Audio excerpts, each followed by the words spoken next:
What's up, everybody? It's KG Smooth. I am on Tipsy Tuesday Talk with the winopreneur to talk about my wine, Quiet Storm, Island Vibes Moscato, and Quiet Storm Shadow Red Blend. Well, you're going to hear me talk about it. I was about to explain and go into it, but nah, we about to have that talk on this Tipsy Tuesday. Good evening and welcome to Tipsy Tuesday Talks with the winopreneur. I am sitting here with KG Smooth, our very own, Houston's very own, talking about his wines today. We have both of them today. Yeah. Quiet Storm Moscato. Yeah, right? Island Vibes Moscato. Okay, you tell us. Quiet Storm, Island Vibes Moscato. Yes. And Quiet Storm Shadow Red Blend. We love it. So we got the day and the night of it. Yeah. And they're kind of like, as the kids say, twin. So, you know, the Moscato it's a tropical blend. So there's, taste notes of pineapple and mango and white petal. The red blend has like black cherry, blueberry, some exotic berries in there. So I say to people, if you like the Moscato, you're going to love the red, because I think that the red is the red version of the Moscato. Well, look, y'all get ready for it. And remember, you're here tonight on Tipsy Tuesday Talks, where every episode I introduce you to a new entrepreneur and a new spirit of wine, one glass or bottle at a time. We're going to get into this shadow blend and this island blend of Quiet Storm. So let's do it. All right. So look, we're gonna mixing it up a little bit. Okay. So we're starting with the red. All right. I decided to do 3 things. Okay. Because you told me that you found the Moscato afterwards. Yeah. So it's an old bottle. It's one of my first bottles because it was in the. I had my Quiet Storm Island Vibes Moscato Christmas gift box that I had did when we first launched, and so sent them out to some influencers, and so I still had that, and I looked in there, and there was the bottle of Moscato. Awesome. And I was like, oh, this will be great for Tipsy Tuesday Talks. Yes, I didn't have any. My next shipment don't come in until next week. This is one of the first bottles. So I'm excited to taste it because, as wine sits, it gets better. It does. It really does. So I'm anxious to see what this Moscato is going to taste like after 4 years old. I think it's about 4 years old. Hey, it's got a little age on it. Okay. All right, honey. The good and fine with time. But since I thought it was just a red, I went ahead and did a cocktail with the red. Okay. So we're gonna start with an amuse bouche. Okay. All right. It's called I think I decided to call it a pear tartlet. A pear tartlet. A pear tartlet. So a spiced pear tartlet. That's what it is, and it is a peppered wafer. Like the pepper water cracker. Yeah. With prosciutto, pear, just a fresh pear spear, and then it's not a spear. Anyway, it's a circular piece of it. You know what I'm talking about. Okay, there you go. Like a thin slice of the fresh pear, and then it's topped off with some spiced pear compote. And I did it because we're gonna make a winter pear martini. Oh. Okay, so it's gonna start, your little opening cocktail, little opening, right. So let's go ahead and open this up. Yeah, we do. Culinary aesthetics. I forgot to get the corkscrew. So can you get that for me? This is a twist cork, so that's the good thing about Island Vibes Moscato. We like that. And and Quiet Storm Shadow Red Blend it is a twist cork. So voila. Yeah, now hold that bottle up so they can see. Yes, really good. We got a good shot, but this is the shadow. This is the Shadow Red Blend. Shadow Red Blend. Awesome. And both wines are vegan, gluten-free, all natural fruits and of course grapes, and 14%. We like that. So it's a sipper. Did you want to? Well, no, so we're gonna have the wine afterwards. So we're starting with a cocktail. Okay. All right. And the little cocktail. We drink. Yeah. Yes. We're eating and drinking because we love pairings. Like that's what we do. You know, and drinking. Okay. Yes, and then that's like our palate cleanser, and then we're gonna go on to the little main course as we work through your. So I get a meal too. Yes, I love to eat. So yes, thank you. we eat and drink over here in these entrepreneur streets. We love it. Tipsy Tuesday. He's one of those Right. the more we chat and we know about you, the more we get to experience this wine. Like that's the whole thing, you know. Welcome to my table, and we get to chat it up and eat it up. So. Let's go ahead and make this cocktail before we start talking about you. Okay. All right. So, of course, we got some ice. We're going to save that for last. But this cocktail is a spiced pear martini. Okay. That's, I'm sorry, not spicy. Winter pear martini. We got the spiced pear tartlet right there. Winter pear martini. And the reason why I'm saying is because the holiday seasons are coming around. Mm-hmm. That means more red wine, heavier foods, you know, or at least more a depth in flavor. Sure. You know, it's not light and bright. So this brings in spices, but it still is bright. Okay. You know, keep the spirits bright. So we're gonna start with the keep the spirits bright. We're gonna start with the right and slay us. Exactly. We're gonna pretend like it's cold, but it has gotten cooler around here. A little bit. Yeah. But you know, by the time y'all watch this, it ain't gonna be cold. But it'll be cooler. It doesn't really get cold in Houston until like January, the end of January. Like end of December, Christmas time. I'm always wearing a coat because I fly home to Ohio for Christmas. Oh, that's why you know, because we wearing flip flops still on Christmas. Yeah, I always wear on Christmas. But by the end of January, we back. Back to what, cold? No, no, you're right. That's when it rains and cold. Yeah, we're back in February. February, we are back. Yeah. Now that y'all got the weather rundown of Houston, Texas. Yeah. We're gonna start with a sprig of rosemary. I love rosemary. Mm-hmm. Yeah. I'll just eat it. Fresh too. So good. And we're gonna use some gin. And I'm using gin. This is a good one. It's nice and it has like lots of what am I say? Botanicals in it, and I really like it. And one of them is lavender. Oh. But it's nice and it's balanced, and I really like this one, this gin. But we're going to have 2 ounces of it because we need 1 ounce a piece. That might be more than 2. That's good. Let me see what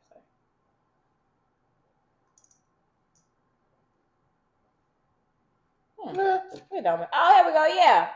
I was right. Eyeballing it. And that's right. It is Tipsy Tuesday. So I'm going to put a little bit more in there. There you go. Okay, but yeah, that's 1 ounce a person. And we have a 1/2 ounce of lemon juice because you always need your citrus. Okay, you always need citrus. A little bit of citrus in it. Okay. And then this is our spice simple syrup. I made that about 1/4 of an ounce. Oh, that's nice. And then the pear part. Gonna have 2 ounces of that because that's 1 ounce each. So I double up everything. Yeah, I don't think I've ever drank pear juice. It's good. I love pears. I haven't had a pear in a minute. Well, since you love pears, then you have to tell me what you think about this. Oops, look at me. Waste no liquor. Can I have a? I don't waste no liquor around here. Come here and sit it. Okay, I'm gonna shake this up while he brings that good napkin. Shake it up tonight. Show me how to party, baby. Oh, we got music. Hey, baby, we gotta have some music here. That's an old song from the 80s. Wait, who sang that? Is that Shirley? Shake it up. I don't know. You can know more than me. I have a whole question too. I got a music question for you. Yeah, what you got? So, dang it, Jamar, can you bring me the other glass that looks like that? The frosted. Yeah, we're trying to be fancy. I thought I pulled out matching glass. Wrong cabinet. This right over here. This one. Okay, I'm gonna fill up yours. So. Okay.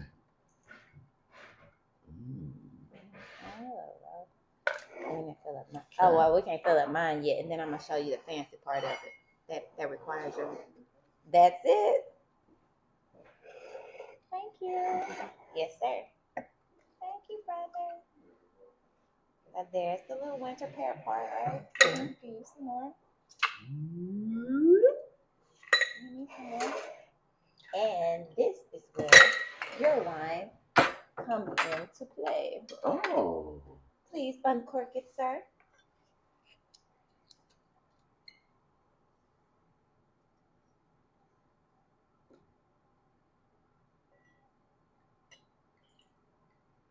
Oh, look at that. God dog it. See, I'm Look always at wasting. that. It's supposed to float to the top. Now, if it does or don't, you could have mine.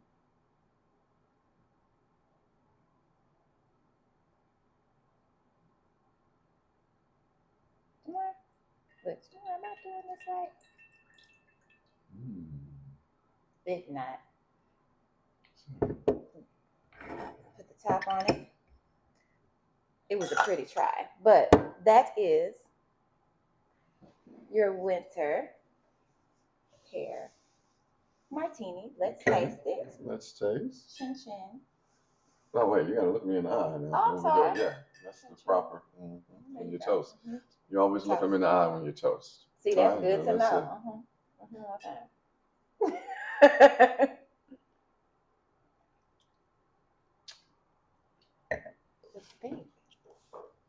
Well, Tasty Tuesday. No, this is good. See, it's nice and wintry, and then you can see that for the holiday. See, a nice opening cocktail. Wow. Now we're gonna get better at that float because I just didn't do it, but it's all right. But it's good. It's the taste that counts. The taste that counts, and then it complements your wine. It's only gonna look pretty for a second. That's the truth. Because you're gonna be drinking. That's right. So let's do this. Let's pair it. Let's pair it. Okay. So sip, nibble, sip. Sip, nibble, sip. Okay. All right. Copy that. All right. So grab you one. Mm-hmm. Like I said, we have the little peppered water crust cracker. We got the pear. The pear here. Underneath that fresh pear, then we have some prosciutto and then a pear compote. Okay. Ching ching. All right, so sip. Nibble. Okay.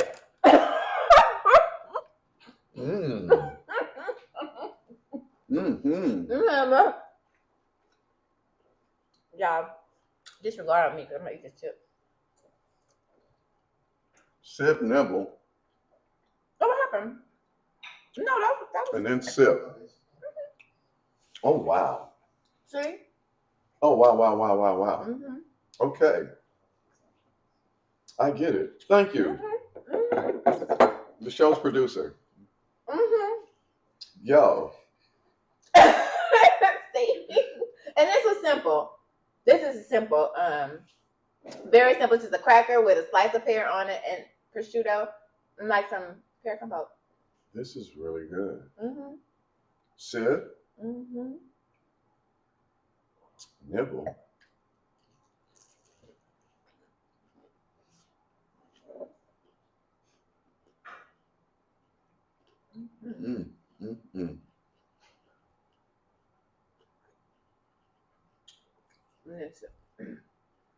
There's something about this. Something in this that sets off all of the other flavors, even with the martini. Like all around. So, with the pear this works like, wow. Yes, thank you. So we just kind of like mimic the flavors a little bit. You know, like with the rosemary, we dropped the sprig of rosemary in the pear compote. So that's like that on top. Then you have the spices that play off each other with the spiced simple syrup. And then just the red wine just makes it blossom so good. Wow.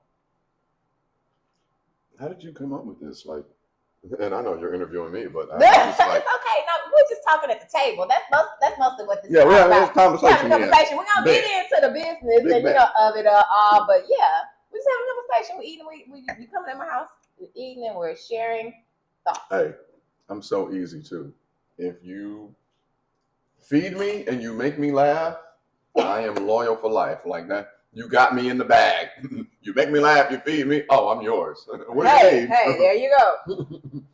Yeah, so that's what I'm glad you love the pairing. Mm-hmm. So it's a lovely start to our interview. So I'm gonna ask you I say it's a silly question because this is just a thought that has been running around in my mind. I don't know who I was talking to. It was probably my brother. Look, probably the producer. I was like, who was on Quiet Storm before?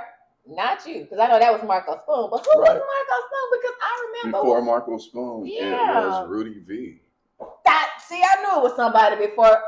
That's right. Because I said, no, I know when I was in junior high school, that was not.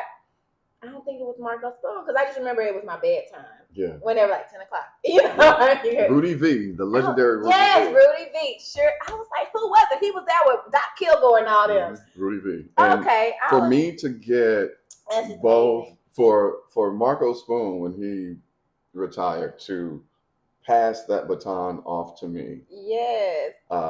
Was like great. And he was like, you're going to be, one of the top Quiet Storm jocks in this country, if not the top. Wait. And then for Uncle Funky Larry Jones to make the connection for me to talk to and meet Rudy V. And then for the legendary Rudy V to say to me, like, man, I love what you do on the Quiet Storm. Like, you are what Houston needs. Like, so to get that from both of my predecessor. Yes, thank you. Both of my predecessors says a lot. And then there's another, opportunity that is really big for me in radio that is coming up on the horizon. Yeah. When is this going to air? This is probably not going to air until late October because after everybody else. Well, I can say it then. You can? Okay. Because if not, I can hold it off to November now. I can say it. It's going to air then. So we'll talk about it towards the end then. Okay. As your rise. Your rise. All right, cool. So. Yeah. So yes, to get that seal from both of my predecessors, Marco Spoon and Rudy V, meant the world to me, and it lets me know that I'm doing the right thing. Yes, you are. I mean, like the voice, of course, is always so fluid. You got it. You got that. But you know what's funny? I don't bank. I forget about my voice. I don't bank off of my voice. I'm always concerned about the content that I'm putting out on air. Yes, and that was the thing that I was gonna say next is that you have taken it to the next level. Like with the choir, so like you've owned it, you made it your own. It was all all of them were about the voice. At the end of the day, it was like, okay, choir, voice, sexy, you got talking to you, Rudy B, you got Marco Spoon, it's that same. You got the same, like, okay, yeah, he can do this. He can carry this on, like, can carry on the legacy. But you took that legacy and you ran with it. Now, honey, you made it your own. You got your own wine and such, which, Thank you. Quiet Storm Island. He done took the Quiet Storm to the daytime. So y'all didn't see that picture on the Instagram with him walking through the water holding his bottle of island. Yeah. Yes, honey, I just dipped on into the shadows and brought the red out. Brought the red blend out. We're gonna taste that next by itself, but right now we're gonna get on into this the beginnings of it. But no, I really, really love how you've taken it, made it your own, build your own brand. It's beautiful. You've taken it to the next level, and that's all we can wish for. I mean, because those are your predecessors with everything. And that kind of, I guess, somewhat leads into, like, a lot of times we as Black people we never set up a succession plan,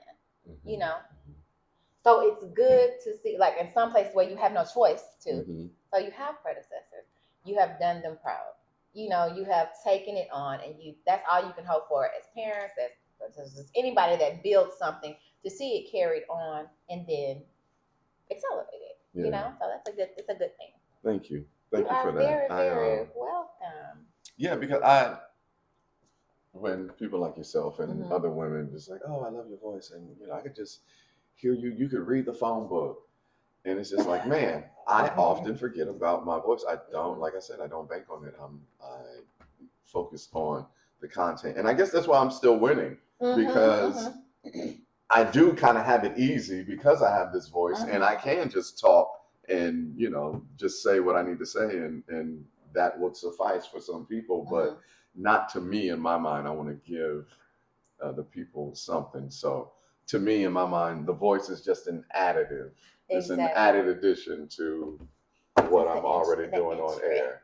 Because I forget about it. Like, and then you all remind me. It's just like, oh, okay, well, maybe you do sound nice on the microphone. But however, I still want to give you some substance. That like, part. I want to give you, something. Yeah, definitely. I'm like, that's the given, huh? Like geometry. That's the given. I'm about to eat this other one. Let me tell you something. This right here, man, hold up. So, okay, continue. Yes, sir. So, I gotta go ahead and ask that going on the shoe. The one, because I'm only gonna give you one. We can elaborate, but I'm only gonna give love one question for Ready to Love, because everybody gonna be like, why you asking about Ready to Love? And my question, because I'm all into entrepreneurship. Get nothing about the rest of it. No, I do care about love. But when you entered into that feat, to the world of reality television, did you go into Ready to Love looking for love, like hoping to maybe that you would get a love connection, or was it more about building the brand? No, it was definitely about looking for a love connection. It was sincere. That's so sweet. I had always thought that, like, if I do reality TV, like, yeah, I'll turn it up a couple of notches for entertainment's sake, but not with a show like Ready to Love. You have to show up as your true, authentic self. And I moved with pure intentions. I'm glad that people could see that, on the screen. It was good to hear my family and friends be like, oh, this is just Chris being Chris. Like, there's nothing to see here. Like, this is him, so that felt good. What was funny to me, like that first season that I did, to protect my peace, I stayed away from social media. Like, I wasn't I wasn't on Facebook, like in the Ready to Love groups, like seeing what they were talking about. I wasn't on YouTube looking at the episode recaps and watching those or reading the comments. The only place I was on social media for that was Twitter, because Twitter is funny to me. And what I saw was, in the beginning, like the first 2 episodes, it's like, this Chris guy, this KG guy, like, I don't look how he's dressed. Like, he looks like he's just here for TV. And, I don't know. And then, they were talking about like, oh, this man says that he's, whatever age, like he looks way younger than that. And so like seeing some of the things, on Twitter, like some of the folks questioning me and my intentions, to when I got eliminated halfway through Ready to Love Last Resort and going back, and those same people, it's like, oh my gosh, like my favorite got let go. Like, he was the only one that was really genuine and vulnerable and open to the process, and how y'all get rid of him and blah, blah, blah. That's how I got the second season. Came back as a surprise, because the network was letting me know, like, oh, you were a fan favorite, and people were in their feelings about how you got let go, and then, how she treated you and what she said about you afterwards. And so we want to bring you back. And I was like, all right. And so I went in that second season, not moving the same way that I did that first season. Even though people didn't see that, it still looked like I moved the same way how they edited it. But no, I definitely did things different that second time. You all just didn't see it. And, came out victorious. Amber and I, we were locked in, and we were together for about 13 months after. Oh, that's nice. After the show was over. That is nice. That's really nice. Wow. So I did go with pure intentions to find love. Now, well, that's beautiful. My listeners were the ones that convinced me to do the show, because I would go on the station's Facebook Live at night, and I was telling them about, like, these casting folks from this show, Ready to Love, is hitting me up. They hit me up 3 times. 3. And I said no all 3 times. And then that night that I was talking to the listeners, and they were like, Mm-hmm. No, KG, do the show. Mm-hmm. Like, if you find love, great. But do it to raise the KG Smooth profile, raise your brand. And I was like, seriously? Yeah. They were Because like, that's what yeah. people do, you know, to raise the brand. That's why I wonder, you know, because No, I was really but I'm glad green. you went for love, you know, because Seriously. people are so less than integrous. But yeah, it's just on that for the 2 coins that they get, because it be 2. 2 coins. Look, I'm not holding 2 fingers. I'm just gonna hold it. 2 coins. Yes. And the thing is, and look, and I'm just gonna say to my listeners, if you know, you know. and here's the thing, because I know some people that was on there, but we would say no names because I don't want to be rude. I don't want to be affiliated.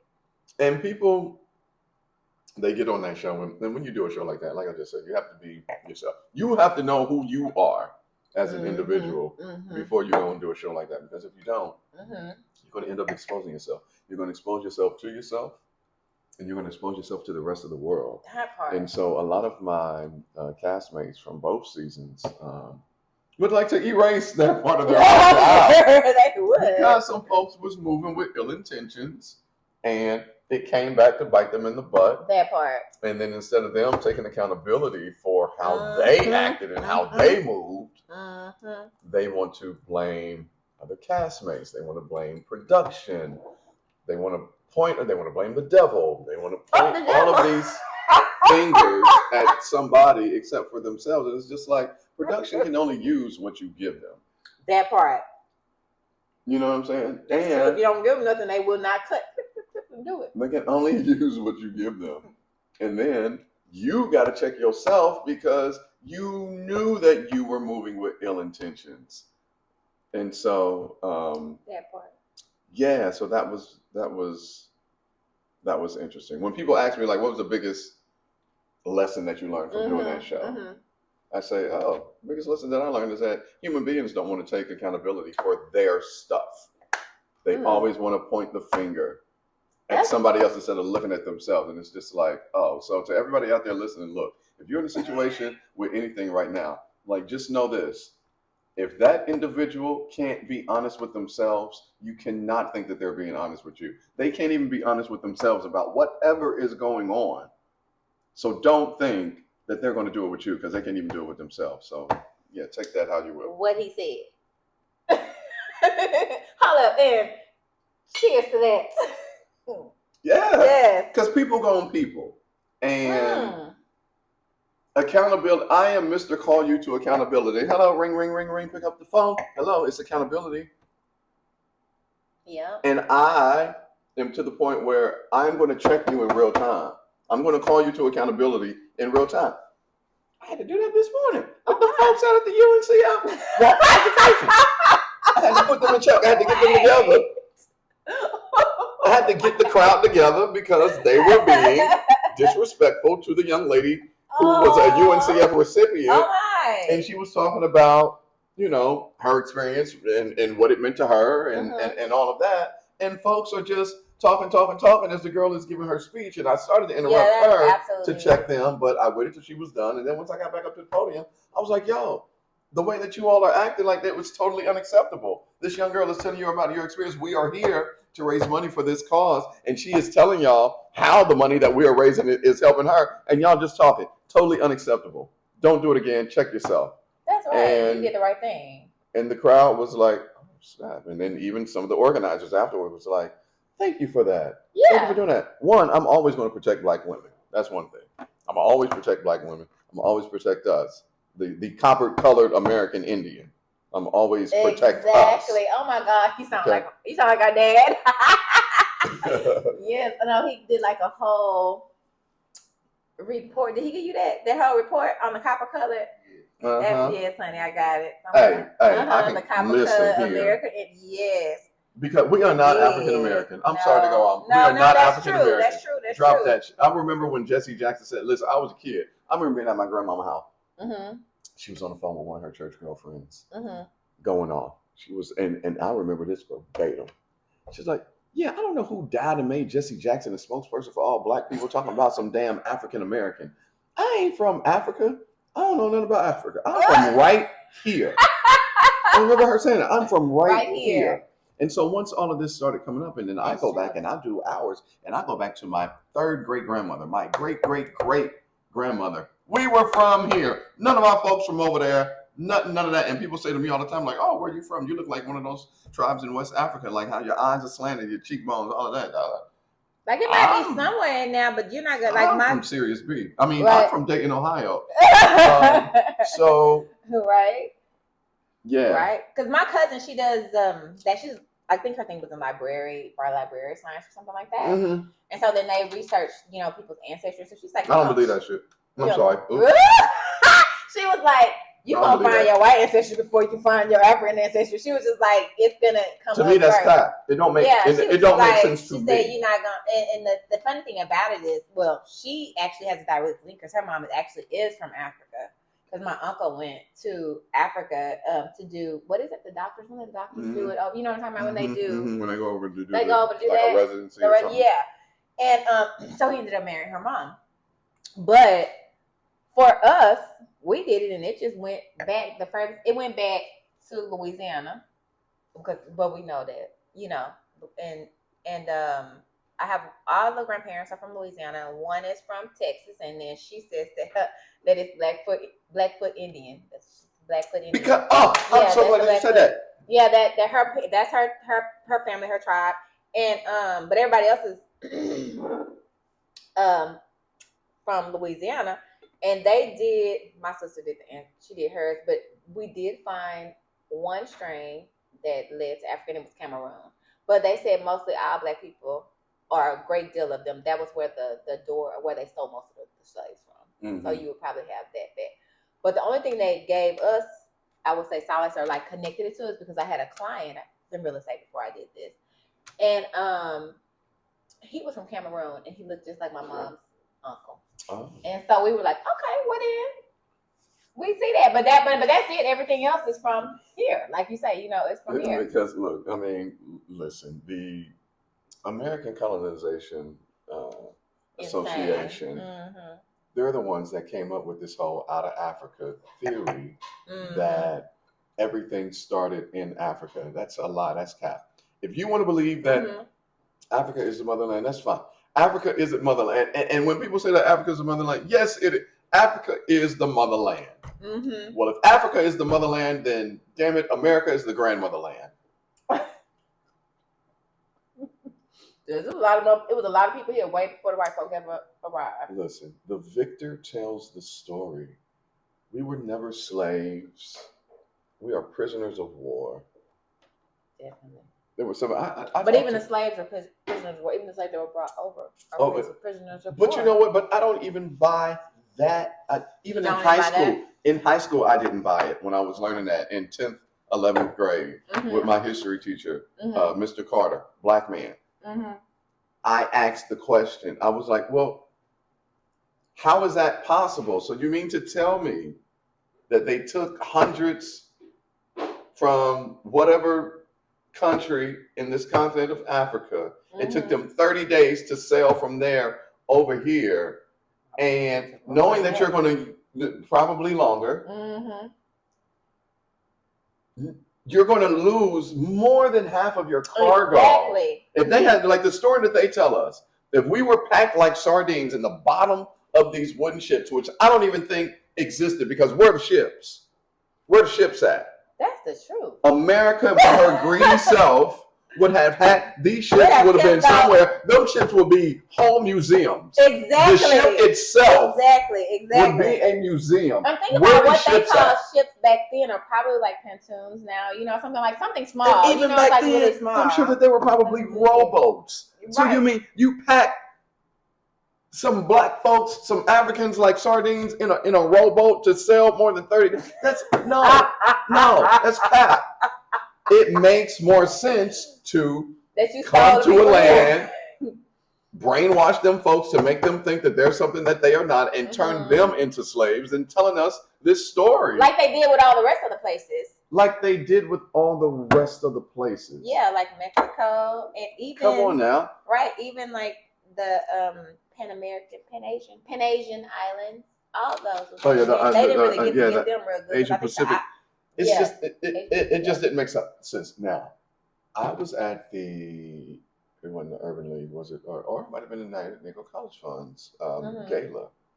And I was at a table with a couple of elders, 97 and 98. What did they have to say? Exactly what I just said, that we were attacked. We were attacked by 7 countries. They came from all over, from the north, the south, the east, and the west to come in and to invade us, and that we are prisoners of war. They were saying that it was a 238-year war from 1492, when Columbus sailed the ocean blue, to 1775. That's crazy. And then what happened in 1776? We get the United States Corporation. Yeah. So they were saying we are prisoners of war because all of them came from every which way. Spain from the south, French from the west. Because they all wanted to conquer it. To conquer this land. And that's what it is, that they shipped us over there, not the other way around. See, when the victor tells the story, like, everything is the inverse. Everything is the other way around. You can really stand on that right now as the victor telling the story because of how they're trying to manipulate and change the history right now. And we are in our face. You can't do that. You can't. Listen, that part. Because I've been trying to for years, like, and be careful what you ask for. When you ask God, the universe, or whatever you subscribe to, be careful what you ask for, because He will give you the answers. I have been asking all this time, like, what is it about Black people in America? Like, why are we so hated? Why is it this? Why is it that? All of that. When I had my spiritual awakening and I changed, and then, God started giving me the answers. And now I'm to the point, because I was always asking, like, why are we Black folks in America so targeted? But we're the only ones who keep getting reclassified. They're calling us Black, but Black ain't a nation. Black ain't got a flag. Black ain't got land. Black is a color in a Crayola crayon box. Is what Black is. So I'm like, everybody else knows it. They know where they're from. If I'm from Japan, I have a Japanese flag, and I am Japanese. If I'm from Italy, I'm Italian, I have an Italian flag. But if you are melanated and in America, you was a freedman, you was Negro, you was Black, you were African American, you were. Why are we the only ones? Now it makes sense. Oh, Black folks in America. Oh, you are the American Indian. That's what you are. How about you? And these folks over here. Why do we even have to be Indian? Like, everybody here. No, we were Indian. Because they thought they were going to India. They are Americans, just Americans, not this white version, not this crazy version. They are the original. That's why I say when you say original American Indian. Now when they say Indian, like, it's like, okay, red dot or feather. What Jay-Z, red dot or feather, because we are the feathers. You know what I'm saying? Like, all of this other stuff, like that India with the red dot, they were just created in like the 1900s. That other state over there where they're committing genocide, that place was created in 1948, and they're parading around pretending to be us, the true Indian and chosen Native children American. Of God. Yep. It's that part. We are the chosen children of God, but those folks, those Jewish folks, running around acting like us. That ISA. But you know what? We're not going to get into that. Sorry to go off on that tangent, but I got to speak truth to power, because I need people to wake up. Like, this is what's happening. This is the narrative of the United States Corporation. They're trying to get these other folks. That's why when they say stuff like, America is a nation of immigrants. This is the greatest experience. Yes, we are a nation of immigrants, because y'all came over here, y'all invaded us, and that's why all of y'all keep coming over here to take the land. Here's the and when I say trick us out of our spot, this is what I'm saying. And then we can move on. I get it. We can move on. We're gonna move on to the wine by itself. But we're gonna finish. We're gonna move on after this. We have some more snacks. Yes. I can't wait to eat, because I love to eat. Here's the thing. They're trying to trick us out of our spot, and they don't want us to know who we really are, because it benefits the colonizer. Oh, yeah. So if the colonizer can continue to dominate this land, by letting the people from this land think and indoctrinate That into they're not them from the that they are land. not even from the land, that we're from Right. somewhere in Africa.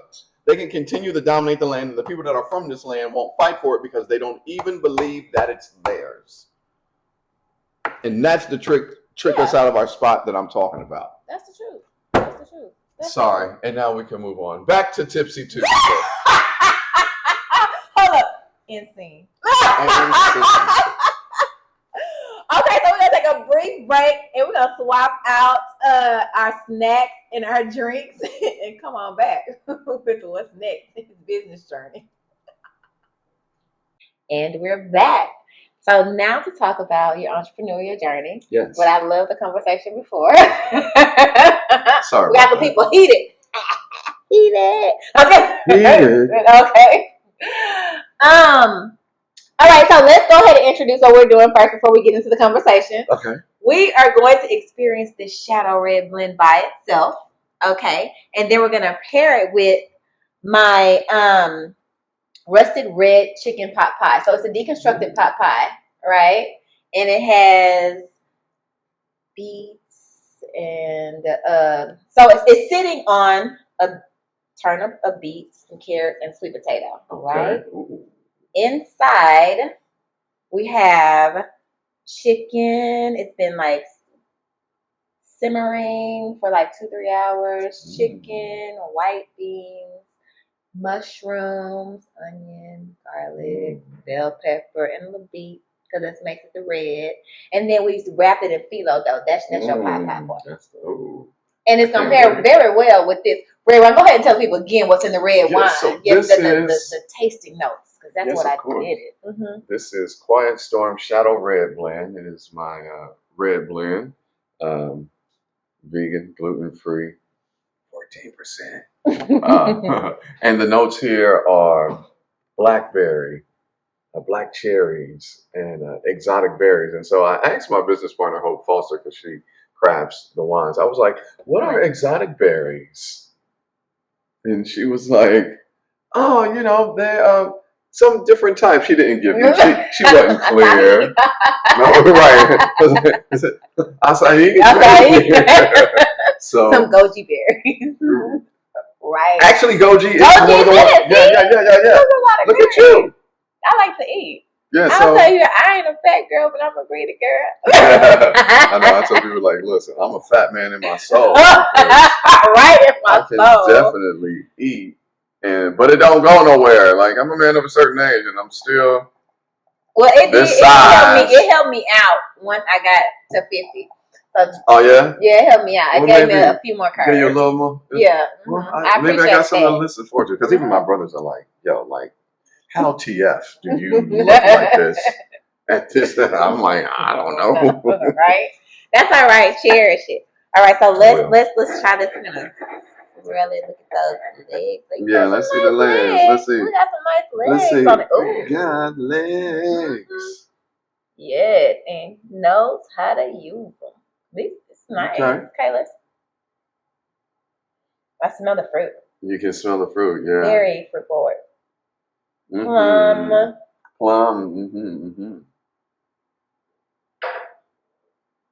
Give it some raisin. I can smell the strength.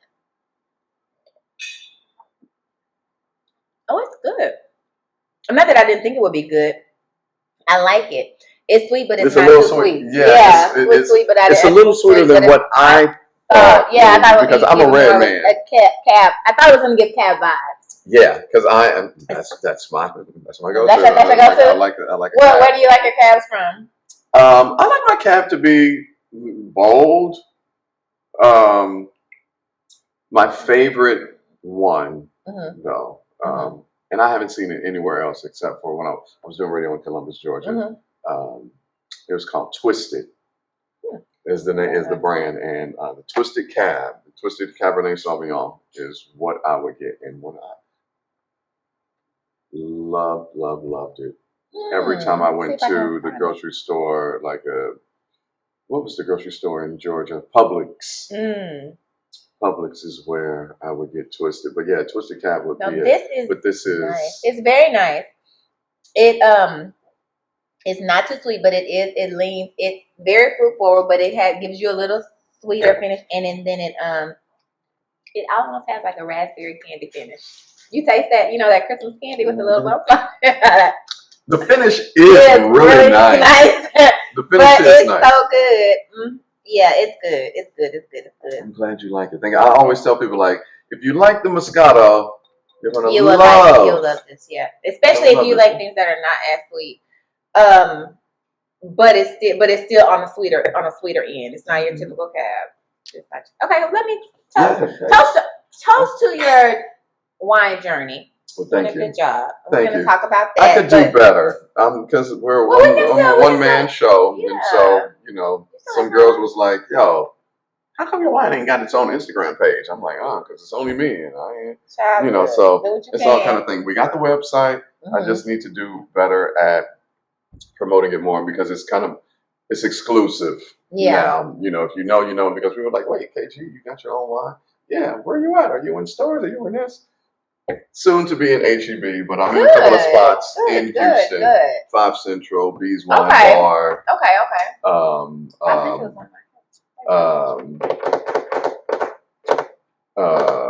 Come on, it's right there. So 5 Central, Bees Wine Bar. That's what I got. And what's the third one? I don't know. The liquor is I'm coming up short. That's what restaurant my third one is in. Club or restaurant? Club, I guess. I said 5 Central, boom. Bees Wine Bar, boom. And it'll come to me. Well, I'm ready to get into this, though. Let's sip nibble sip. Right. I haven't figured out yet how I want to approach this. Try to get everything, a little bit of everything. Okay. Will do. Everything's so good.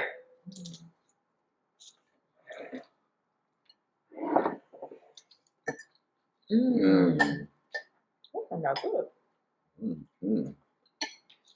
I know. Oh, it's good. Even the vegetables at the bottom. Not I love vegetables, but I know I always seem surprised. Hold up. Oh, that pear is really good. Oh, yeah. Oh, wow. All that does. It makes it very earthy. It makes gives it more of a cab. It makes it more like a traditional cab. It do give it more cab. It do give it more cab. So I always seem surprised. I know you guys are like, this is your recipe, you da da da da da. But honestly, literally, I make up the recipes individually for each wine. So I don't taste it until you taste it. So if it come out good, I'm always surprised. And even the cocktails. Which you did. So yeah. So cheers to it turned out good.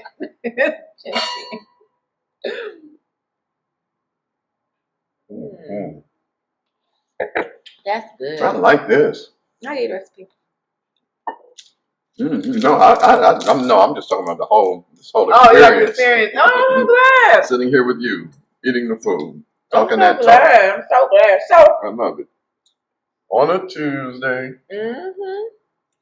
When you that is so dang good. Like when I sip it with the move on. Get back to the interview, Kyra. So right? All that eating. Everybody has a wine, right? Supposedly. That's what they say. Allegedly, right. That's what they say. When you decided to delve in it, was it to get on the trend, or you had always had a desire to do wine? No, it wasn't really on my radar. So what had happened was after being a fan favorite in those 2 seasons of Ready to Love, my brother was like, my youngest brother was telling me, he was like, bro, like you need to come out with something, some sort of product, something right now. Strike while the iron is hot. You're a fan favorite on Ready to Love both times. Now is the time to do something. He was like, it could be pencils. They're going to rock with it because it's you. Right. So my business partner, Dr. Hope Foster, who owns Signature Sips, Oh yeah, Signature Sips. she has her annual billionaire beverage ball, which I Oh, normally. that's her. I didn't know who did the billionaire beverage ball. Very nice. Okay. So which I've been hosting for some years, and so that year she called me to book me to host. Right. And then she was like, "And I want to circle back and see if you're ready to start your own wine, your own brand."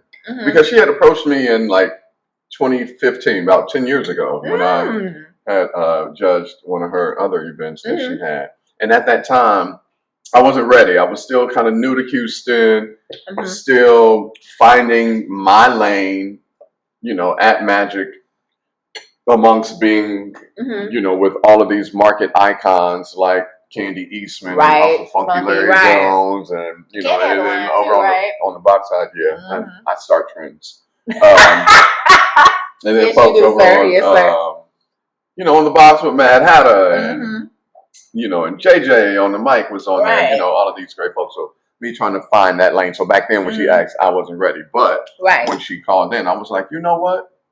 Yeah, let's go. Let's do it. And so she was like, all right, well, I'll craft some stuff. Like, what do you think you want to go with? And I was like, well, personally, I'm a red man, but this is business. I know women love Moscato. Right. So let's go with a Moscato first. But I don't want it to be a typical one. Like, I want it to have some sort of, something different. Like some sort of flavors or some vibe. She was like, Diasti a little bit. Slight. That was like a bit of effervescence. Yeah. A slight, yeah. A slight Diasti. So we had a tasting at 5 Central. Shout out to Tony and Terry over there. And she had like 5 different crafts that she came up with. And it was the Island Vibes Moscato that I went with first. I was like, this is nice. It's a co-ed, Moscato. I wanted something that, of course, women would enjoy drinking, but fellas wouldn't feel weird sipping on. So it's very co-ed. It wasn't super sweet. So many men that drink sweet. Probably even more so than women. Oh, really? Believe it or not. Because think about it, so many of them deal with dark liquors, which tend to be sweeter. Didn't think about that. So you have I have probably the most challenges getting them to transition from a liquor to wine than a woman. So it's easy. It's easier. They're gonna go with the sweet. Yeah, I stopped drinking liquor a long time ago. But I drank something with you today on this Tipsy Tuesday. Yes, honey. I'm gonna make it palatable for you. See how I made those good root vegetables palatable for you? You got a little turnip in there, a little beet, little carrot, little sweet potato, mushroom. They made that wine more cab-like. Sure did. I like it. It turned out really well. Well, I love that, y'all. That you said joy, right? Hope. Joy and hope. Oh, I like that. Now that she did, she's giving you like really good sound sage advice. So loving that. Yeah. She's been great, and it's so easy. We're gonna have to get her on here too, because absolutely. She has been very pivotal. Yeah, on lots of people's wine journey or liquor journey too, because she does the wine and like all the different things, all the things. So yeah, no, I've heard a lot about her. So yeah, and a woman doing it, a black woman, black woman doing the dang thing, in these out here in these wine and spirit industry streets. Yeah, so because it's super very proud. other dominated. Yes, very much so. And men, so with her being a black woman, love it. Yeah, it's nothing to scoff at. So far, what has been your greatest challenge as you maneuvered through in the industry? With the wine? The wine. I think my greatest challenge has been, I don't even know if this is a challenge, or something that I've noticed or learned, since stepping into this entrepreneurial space, is those that you thought would cheer for you and be there for you and show up, do not. Yes, that's the biggest. Let me just put it down to like the bare bones. Like you said, in this entrepreneurial space, it has nothing to do with wine, spirits, contracting, building, demolition. It's just being in that entrepreneurial space. Yes, that's truly definitely. Yeah, because you really think that those that say that they are for you and down for you and going to support you are what they say, and that they're going to be a person of their word, and when they don't show up, and it's just not a one-off. When it's multiple no-shows, it's just like, oh, yeah, acknowledged. Acknowledged. Acknowledged. So, that has been the biggest one for me, because it's just so. Because I'm the type of person, I'm the type of man that I show up for the people that I mess with. Exactly. And I have an avid supporter. Proven. Yes. And so, and now that it's my turn, you ain't showing up. So it's fine. One of the things that I also learned, just not with being in this entrepreneurial space, but just in my profession, you got to give it up to yourself. Yeah. You have to clap for you. Yes. You got to give it up for you. What everything else that the outside world or that validation that you're looking for from, be it your boss or your partner or whoever it may be, you got to give it up to you. Yes. Celebrate every win. Because nobody else is. Yeah. They're not. Yeah. So you give it up to you, and that's the other thing that I had to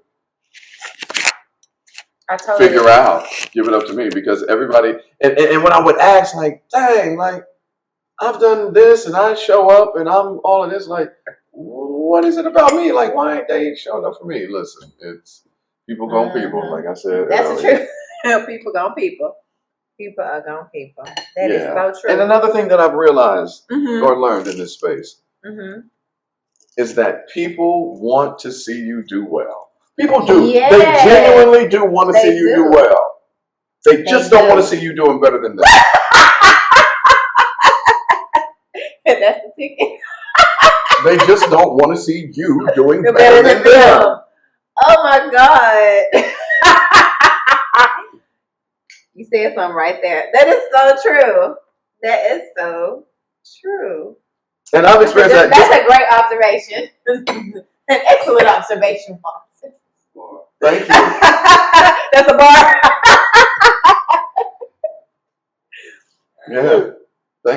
Yeah. And it's hard, and it can be heartbreaking. It could hurt. It definitely could hurt. It could hurt if you are not secure in you and your abilities. Like, it could hurt, because it's a gut check. It is. It's a gut check, and it's just well, damn. Well, all of this time, were you even really for me? Were you really supporting me, or were you just along for the ride to see if something would collapse or fall, so you could be like, see, I knew that wouldn't work. It makes you think. It makes you think, but it also challenges you to find your tribe. So find that support system. Which you will. Find those entrepreneurs that and it's going to be strangers. Yes, sir. Yes, sir. Yes, it will. It's going to be strangers. Yes, sir. Yes, it will. Sadly.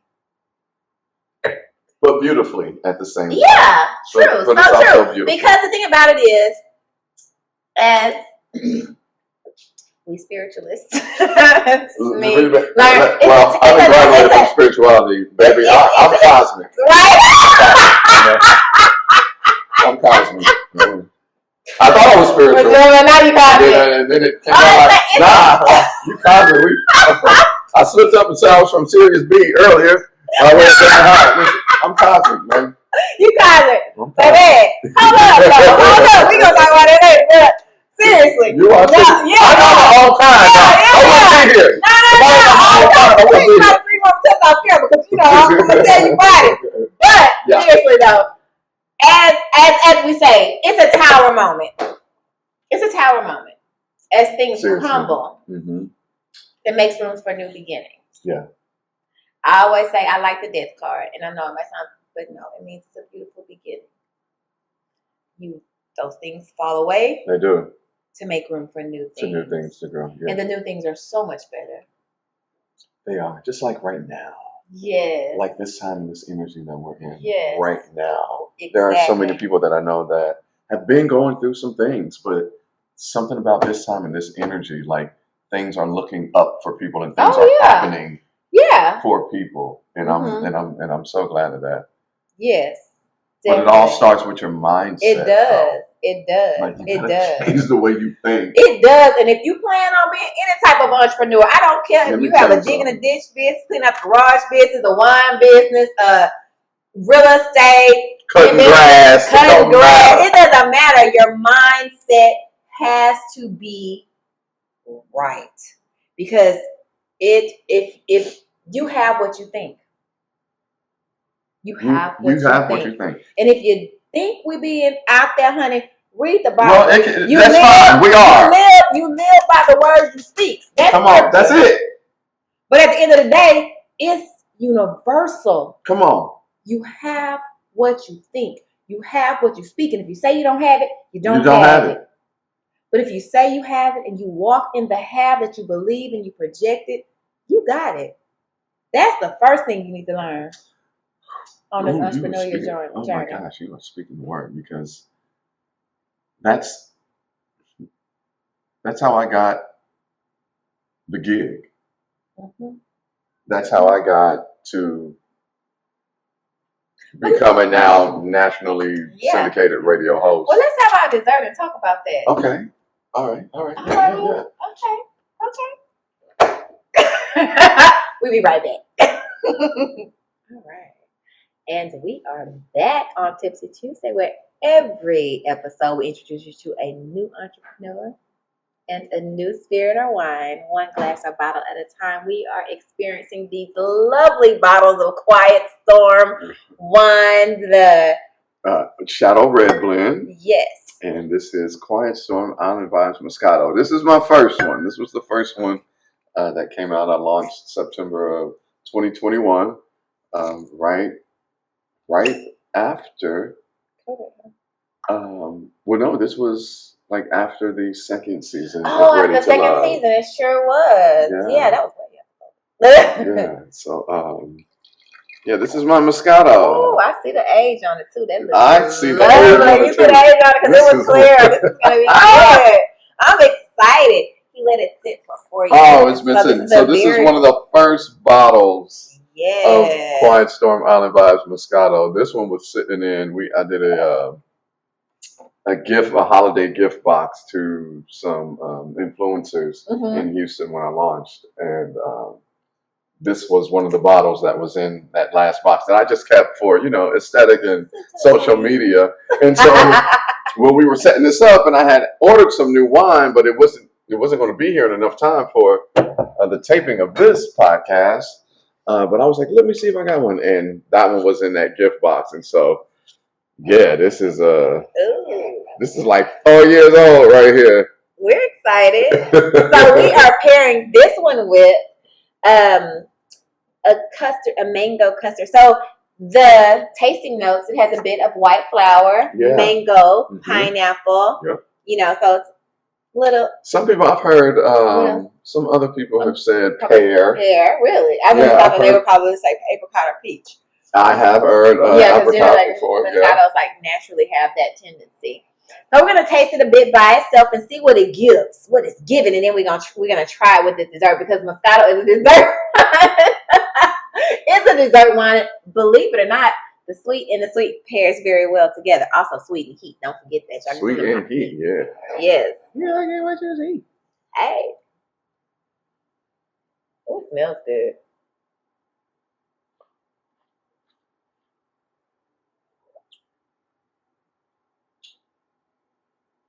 It's good.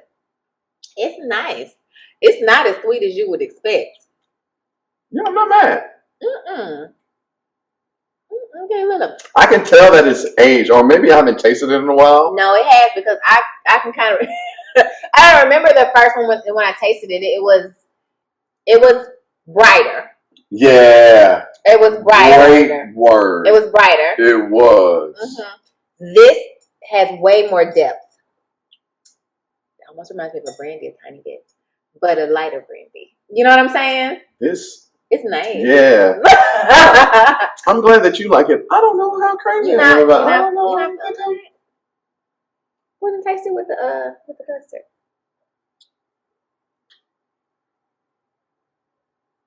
It's probably giving too much of the sweetness for you, because it does have honestly, you know what it kind of reminds me of? Almost a little bit of Aperol. Have you ever had an Aperol spritz?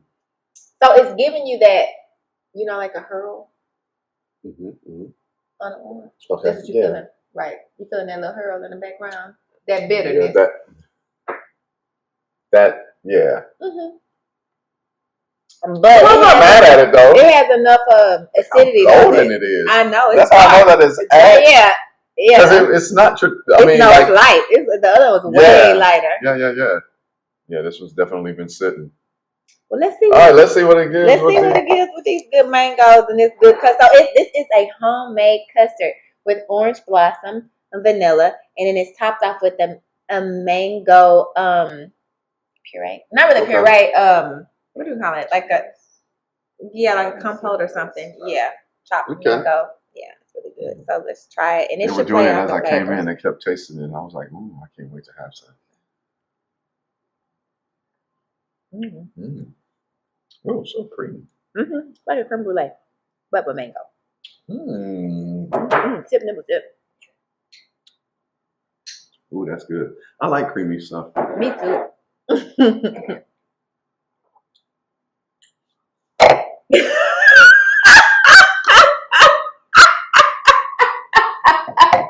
See? Show the world your smile. I was about to say the N-word. Like that's my life. That's my brother. He found directions around that thing. The producer, / cook, / videographer, / director, /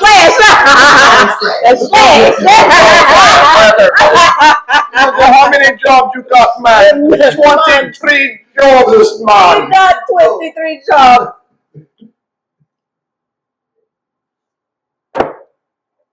Sip, nibble. Oh my goodness, that might have mango. Said, oh my God. Oh my goodness. This is the one, not the two. Oh my goodness. That is good. Oh my goodness. Ain't that? That's this is stupid. No, this is no. Dead ass. That is so good with that mango. Hey, hold up. Brother. Taste that. Taste that. Bruh. Like seriously. Yeah. You come on the camera and taste that. Sip. Nibble, sip. You gonna have that second sip after that nibble. Second sip is good, especially with that mango. Make sure you get that mango now. You're not in the camera. Oh, come on, get in the camera. Come get in the camera. So the people can know that we're not BSing. Yo, no. First of all, I don't fake it. Truly. I can't. Okay? Now, sip. Now, sip.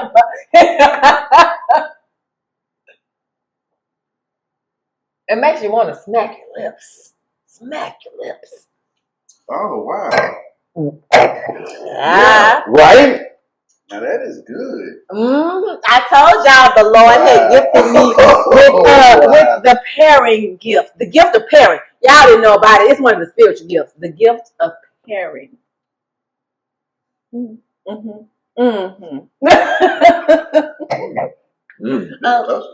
my custard. Ain't that custard good? Give my custard back. So let's talk about what you guys is going on. I know you're go on, finish your bite. No, we talking about finish your bite. Wow. That's all I can say. good, huh? Them dang mangoes do what they supposed to do. They all know what they supposed to do. And then, nah, that's lovely. That is lovely. lovely. I do need to have a party, huh? I need to have like all my wine friends and then like pair This pair is something with each one of lovely. y'all things. Wonderful. The age, you take away from the age on it. Spectacular. See, I want to break the cookie. Fabulous. I know, huh? That cookie. Yeah, so you were asking. Tell us about what you. First of all, I really want the people to hear the story because see, the story is what intrigued me. Uh-huh. How it came about. Because you can tell them what it is, but then tell them how it came about, like how they did these choosings and selections and such. Oh yeah. Wait, what was this at the bottom though? The cookies, Mexican cookies. I didn't get the cookie. You did? You eating it right now? I mean now. Yeah. I just got it. Mm-hmm. Yeah. And you still sitting there on the tip. That first time I did. Stupid. Okay. Yes. You were saying. Yes, please tell us the story. Please tell us the story. So, I had an opportunity. So this is what happened. This is how crazy the universe of God works. Yes. This was in like February. I'm at the station. I'm doing my show, the quiet show. And I remember distinctly, it was a Tuesday night. I'm in 10 o'clock hour doing my all request time. Neo's Miss Independent was playing. And I'm sitting in the studio and I'm just sitting in that chair. And I'm thinking to myself, like, dang, like nobody is checking for me. Here I am, an exceptional talent with the aesthetic and the work ethic. And it's crickets. Wow. But then the other part of me was like, well, if I'm being honest, excuse me, you're gonna have to leave this out. The other part of me was like, oh well, we're just gonna have to continue to give it up to ourselves. And I was like, you know what? You're right. On your back. We're gonna have to continue to give it up to ourselves. And I was like, yep. And after that, I was good. Couple of days later, my program director is hitting me up. He was like, hey, do you have an air check? And I was like, an air check? I was like, bro, I haven't done an air check in 10 years since I took over the Quiet Storm. When my old program director was there, Terry Thomas. And I was like, but, I'll get one together tonight. I was like, well, as a matter of fact, I was like, I'm on the air I'm filling in for Candy Eastman tomorrow. Like, do it then. So as I'm filling in for Candy, he's coming in and it was like, hey, send me a rundown of your show. I'm like, all right, Candy Eastman has a busy show, but so he came back in the studio looking for it. Like, you sent it? I'm like, no, like her show was mad busy. Like, so finally sent it to him. He was like, he comes back in the studio. He's like, all right, look out for next week. Look out for this email with a StreamYard link. I was like, okay. I was like, but you're asking for all of these things. Can you tell me, like what it is? What's going on? He was like, I don't know. It's coming down from the top at corporate. I was like, okay. So that following week, I get the link, get on the StreamYard, and it was some sort of interview / audition. I didn't know what it was for, and nor was I prepared because the date of this interview, it was a Wednesday at 12:30. The community show that I used to host, the Public Affairs Podcast, that airs Sunday morning during the I remember that. in Majic and all of that. Still. I record those on Wednesdays in the 12 o'clock hour. So I was finishing up an interview for my community show, trying to rush out the guests. It's like 12:25. The interview's at 12:30. I want to get on early because when you're on time, you're late. Right. So I wanted to get on a little early to be professional, and I get on, and it's the big wigs in programming at Urban One. The big wig at Reach Media, the big wig at Radio One, the big wig at, just at the top. Yeah. During my community show interview, I saw a notification on my phone from one of the people that was, in the interview, but I didn't get the chance to look at it. So when we get on and we're talking, and it was like, do a break saying, this is like, we want to hear what you sound like. So I go into this break, just making up something, that I would normally say on the radio. And she was like, that was good. She was like, but I sent you a script, like do one of the ones from the script. I was like, oh, like Okay. that's what that was. And so I pull it up on my phone and I'm reading the script code. Mm-hmm. I do what's on there. In my mind, I messed up because I stumbled over 2 words, and then there was one break where I had to totally just start over. The funny thing about it, like the break that I had to totally start over and what was said in that script was the break that I had made up that very first one when they were like, give me a break like you were on the radio. So that was in itself was kind of weird. Like, dang, same song, same message was written in that script. Okay. Then, right. So me having to start that over, and once it was done, I thought I sucked. I was like, oh, this was terrible. And I was telling them, like, my apologies. I had my community show. I didn't even get to look at it. But had I had the opportunity to just skim over the script, I would have been batting on 1,000. Right. But I thought I was terrible. Didn't hear anything else. Weeks went by. Maybe like 6, 7 weeks went by. And then we had an all-staff meeting, and my program director was like, hey, did you get the call? And I was like, no, what call? He was like, oh, expect a call. This was on a Wednesday as well. Later on that day, I'm talking to my youngest brother. He's my best friend. My youngest brother, Keenan. Shout out to Keenan Green. We're FaceTiming. We're talking about the playoffs, the NBA playoffs. And in the middle of his conversation, my brother just breaks and he was like, bruh, something big is about to come down. You about to get an opportunity. The money ain't gonna be right. You better prophesy. Whatever it is, just take it. And then he snapped out of it and went back into the conversation about the playoffs. Stop it! And so once he got a whole download. Had a whole download. He did. So he continues on, and I was like, no. I was like, hold on, bro. Stop right there. Okay. I was like, you saying that? I was like, that's wild, because my program director asked me today if I got a call about something, but expect a call. So for you to do this is just wow. So that Friday, I got the call from up top. They're like, hey, we want to try you out to audition the week of June 8th through something.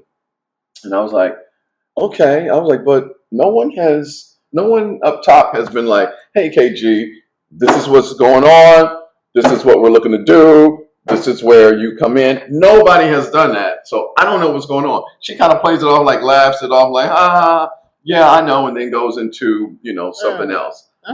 So I'm still trying to figure it out what it was, because they have not been explicit with me as to what it is. And so I'm just putting the pieces together, putting all the dots. Like, okay, I know that she's in Indy and she does the programming for this and this and this and this and this. And then I'm getting other intel. And I'm like, it has to be this. It has to be this. But I'm just not sure. So the company had a meeting with all of the talent in Radio 1. So we're on this team's call. All of the talent was on there. It's something that they teach us the difference between being a jock and a personality. Right? Okay. And so, that's pretty interesting. But I knew all of the stuff that they were teaching. So as they're saying all of that, there was this one youngin that was on the call. I forgot what market he was in, but he was asking about syndication. And he was like, hey, can a show that's only on the weekends be syndicated? And our, senior vice president of programming for Radio 1, he was like, yeah, we have shows that are syndicated that only airs, on the weekend. And so he starts going through this spiel about syndication. I wasn't paying attention, to be honest. But he gave an example of one of our jocks posted on the corner with Incognito and DJ Mrs., which airs on the box now. And he was saying, he was like, Incognito, for example, he was, doing nights in Cleveland, had great numbers. So we tried him in Cincinnati. It worked. We tried him in Charlotte. It worked. And then we moved him to Atlanta. And now he's syndicated and on, all of these markets because of A, B, C, D, E, F, G.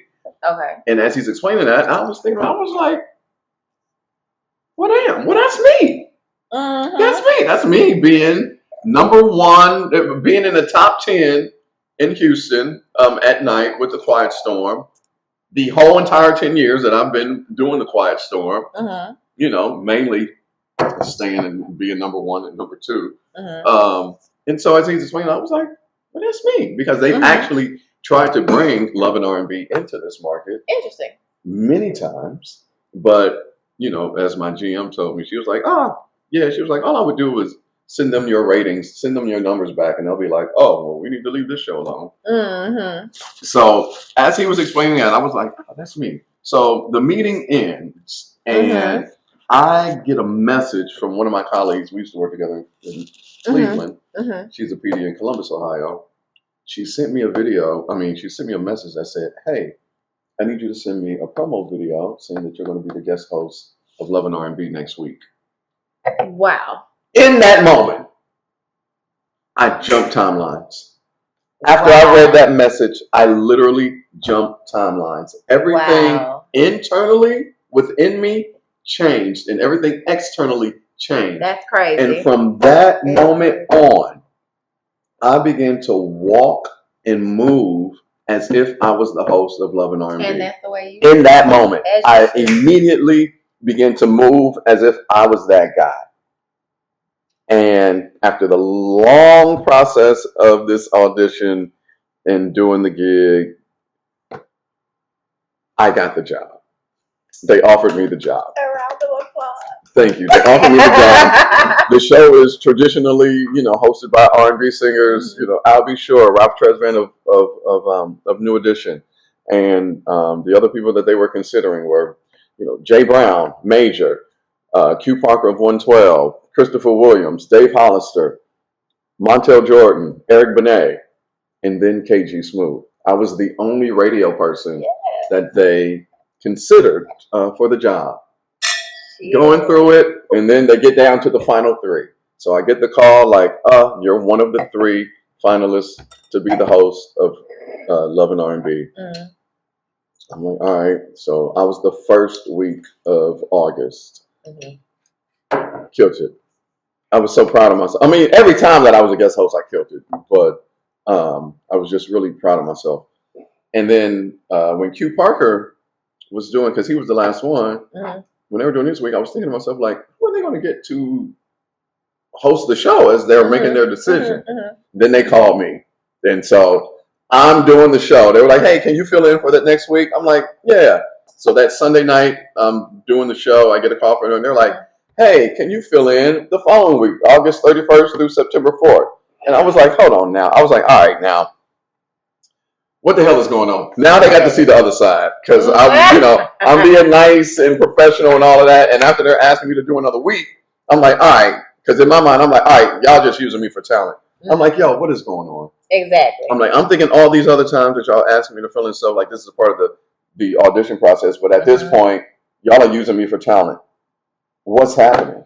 And she was like, my apologies. I know that you are, frustrated, and I felt bad asking you to do this, not knowing, what I could further do. She was like, but what I will tell you on September 2nd, they are going to make an announcement or say something. I was like, okay, fine. And then it wasn't on the 2nd, actually, it was on the 3rd.